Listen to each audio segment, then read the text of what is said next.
Bonsoir à toutes et à tous, mardi 30 juillet, il est l'heure de l'info en mode été. Les cavaliers meusiens des écuries de Jandeur sont revenus des championnats de France, plutôt fiers d'eux. Pour la première fois, le centre équestre enregistre de nombreux classements, dont 2 médailles, une en or et une en argent. Brigitte Maestrassi et Manon de Fontis les ont rencontrés à leur retour de La Motte, là où s'est déroulé le championnat à côté d'Orléans.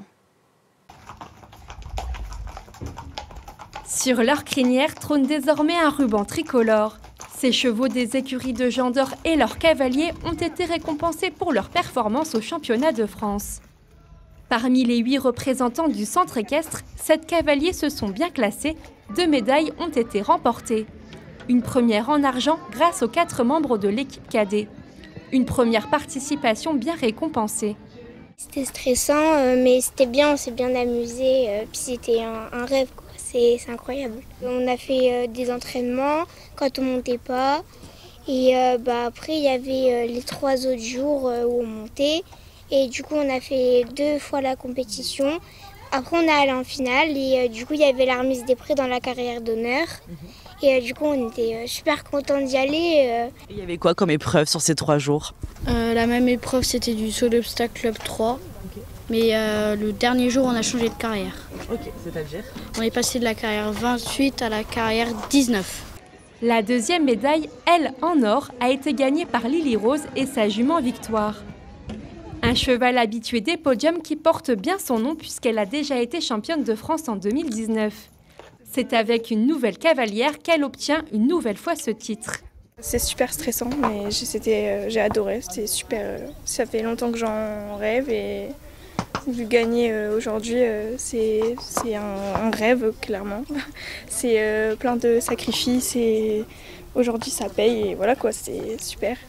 Cette année, la coach a repensé la manière de travailler lors des entraînements et des autres compétitions pour créer une vraie relation entre le cavalier et son cheval.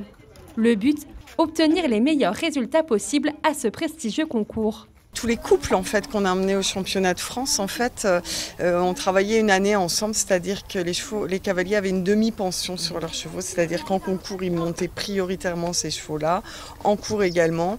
Donc ça a vraiment permis de faire des binômes qui se connaissent bien, qui se connaissent par cœur, et pour que le cavalier ait les bonnes réactions par rapport à son cheval qu'il connaît si bien sous la selle pendant les épreuves le jour J. Après ces 3 jours de compétition, l'heure est maintenant au repos bien mérité.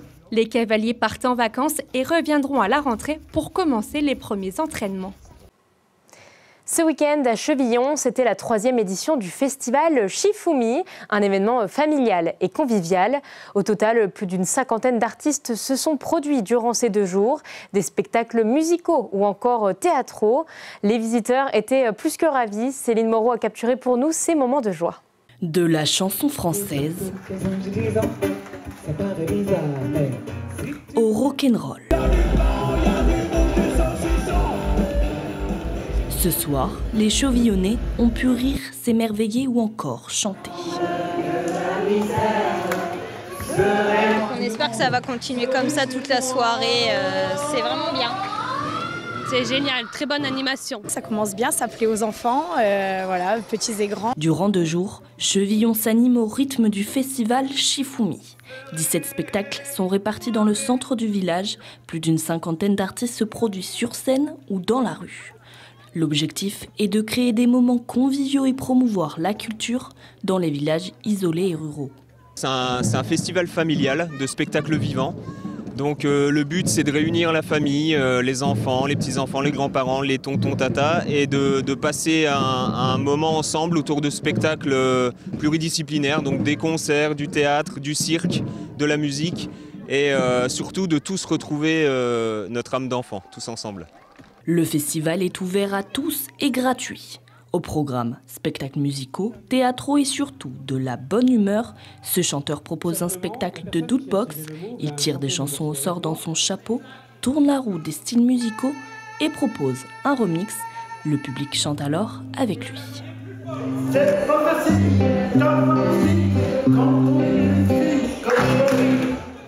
Environ 1500 personnes étaient présentes pour cette 3e édition. Le public composé de parents et d'enfants s'est amusé. Cette joie, les artistes l'ont bien ressentie. Une ambiance vraiment bon enfant, bon esprit. Et c'est ça qui me plaît. On peut partager des moments. Il y a une barrière entre l'artiste et le public qui s'effondre à ce moment-là. Soirée réussie pour les festivaliers. Ils pourront attendre 2026 pour une prochaine édition. Le temps pour les bénévoles d'organiser un spectacle peut-être encore plus surprenant. Redécouvrons ce soir un de vos sujets favoris de 2024. Alors que dans les années 1970, les bières standards représentaient jusqu'à 70% des volumes, elles ne pèsent aujourd'hui plus que 20% et sont toujours en recul de 6 à 8% par an. L'essor des bières artisanales a donc considérablement transformé le marché. Ces boissons houblonnées ont la cote et la Haute-Marne n'échappe pas à ce phénomène, comme nous le montre Manon de Fonty. Qu'elles soient blondes, brunes ou encore ambrées, les bières artisanales attirent de plus en plus de palais. Dans cette cave à bière bragarde, les bouteilles les plus prisées par les consommateurs sont celles-ci, les bières artisanales et locales. Ces boissons houblonnées représentent 30 à 40% des ventes de cette enseigne. Je pense que déjà on en retrouve de plus en plus. C'est vrai que des petites brasseries, il y en a de plus en plus maintenant. Et nous, après, en magasin, on les met beaucoup en avant. Parmi les références, on y retrouve des bières haut-marnaises comme la Chou, la brasserie de la Vallée ou encore la brasserie artisanale du Der. Depuis plus de 15 ans, cette brasserie familiale est installée à Montier-en-Der et conçoit une large gamme de boissons. Chaque année, plus de 500 hectolitres de bière sont produits dans ces cuves. Dans l'Hexagone, en à peine 30 ans, le milieu brassicole est passé d'une trentaine de brasseries à plus d'1 millier. On comptait en 2007 en France 200 brasseries artisanales et aujourd'hui on en compte plus de 2000 sur tout le territoire et la Haute-Marne n'échappe pas à cette tendance. Quand mon beau-père a créé la brasserie du Der il y a 18 ans, c'était la deuxième brasserie. Il y avait évidemment la brasserie de la Chou, que tout le monde connaît très bien en Haute-Marne, qui est la bière de la Haute-Marne, véritablement. Et donc, il y a eu ensuite donc, la brasserie du Der. Et puis après, il y a eu plein d'autres petites brasseries qui se sont installées, qui sont devenues plus ou moins grosses d'ailleurs depuis. Je pense qu'on doit être aux alentours de 7-8 brasseries. Après, il y a aussi d'autres petites brasseries. En tout cas, il y a beaucoup de passionnés de la bière en Haute-Marne. Le marché de la bière est en plein renouveau grâce à l'enthousiasme des consommateurs pour la bière artisanale. Des événements pour les mettre à l'honneur sont d'ailleurs organisés, comme ici à Dommartin-le-Saint-Père. Pour la seconde année consécutive, l'association Les Amis d'Arnancourt a organisé une fête de la bière. 4 brasseurs issus de la Marne et de la Haute-Marne étaient présents. Ça permet de faire connaître aux gens tout ce que je fais et de leur faire découvrir des nouveautés au fur et à mesure de l'évolution de la brasserie. Ça attire, la bière aime bien, c'est la convivialité, c'est le plaisir de mettre les gens ensemble, voilà, d'assurer une soirée forte en émotions. Une soirée conviviale et festive qui semble avoir plu.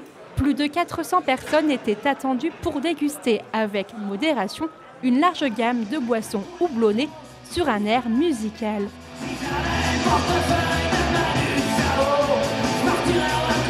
Ça fait découvrir aux gens la diversité de toutes les bières, quoi. Ça, je trouve ça bien. Si on fait un peu de concurrence aux Belges comme ça, c'est meilleur. Les nouvelles attentes des consommateurs vers le Made in France et le local font de l'ombre aux bières industrielles. Face à l'uniformité des bières industrielles, les brasseurs artisanaux ont la possibilité de diversifier les arômes et les saveurs afin de satisfaire un grand nombre de papilles. C'est la fin de votre édition. On se quitte sur ces images du lavoir d'Ambuet à Chaumont.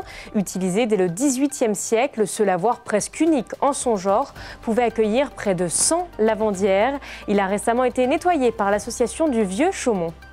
Merci de nous avoir suivis. Tout de suite, la météo et la météo des plages. L'information continue sur Puissance Télévision. Bonne soirée.